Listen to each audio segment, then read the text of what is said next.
So far away stood an old rugged cross, the emblem of suffering and shame. Oh, I love that old cross, where the dearest and best for a world of lost sinners was slain. I'll cherish the old rugged cross and my trophies will find. I will cherish, I will cling to the old rugged cross. Oh, that hymn that maybe will stick with me today, and to have a song and in our hearts and relate to God, even driving your car to say a word and just say a word peace, a word quietness, meditation, a word strength, decisions.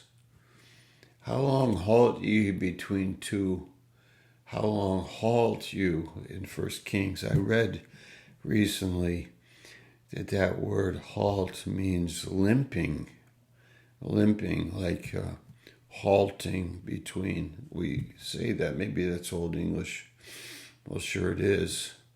Halt between, you limp between two, you stumble between two decisions, two Baal and God. You are halting, you are stumbling, limping between two.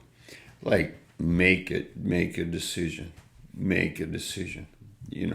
to decide in our hearts. We had a great weekend. Thank you, Lord. These are great days for us in the Lord, and to be pastored, to be loved, to be humble, to be submitted, to be kind, to be simple. I don't have to be important. This is 1 Corinthians chapter 13 in our reading today. And it says, verse 4, love suffers long and is kind. It's precious when people are very humble and simple and loving and very kind. Love does not envy. Big phrase, huge sentence. Love does not envy. Love does not parade itself. Is not puffed up. Does not behave rudely. Why would that definition be given in this chapter? Is not rude. Does not behave unseemly in the King James. This is New King James, I believe. Yeah, New King James. Rudely. Does not behave rudely. Like, I own this place, I'm in charge. Like, to behave like crassly, arrogantly, to behave versus, simple versus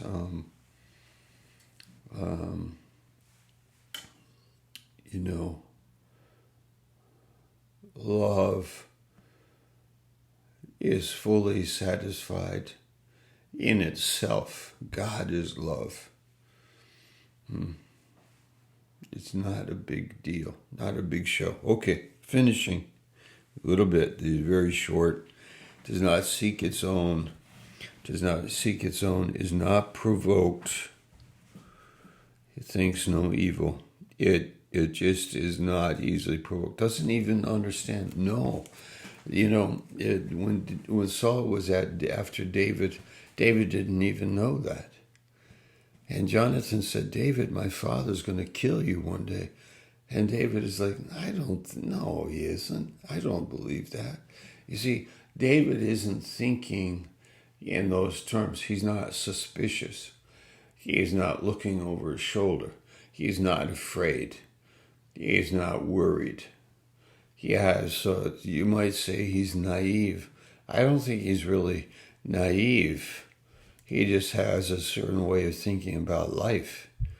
I don't think he's naive. He knows what an enemy is. Like with Goliath, he wasn't naive with Goliath, and he's a young guy. But he just is thinking a certain way, and that's the way God is. Wow. If you were to say to God, God, the world is against you, and God would say, I love the world. I love the world. Yeah, but look at all of the sin and the ungodliness and the arrogance and the pride and the strength that is in the world. Yes, but I love the world. I gave my son for the world. There's a treasure there. There's a treasure in the field. There's a treasure in the world. There's my church is in the world, and I love the world. I gave my son for the world, and I love the church, and I'm making it a bride for myself. So there it is. That's the word today, 1 Corinthians 13.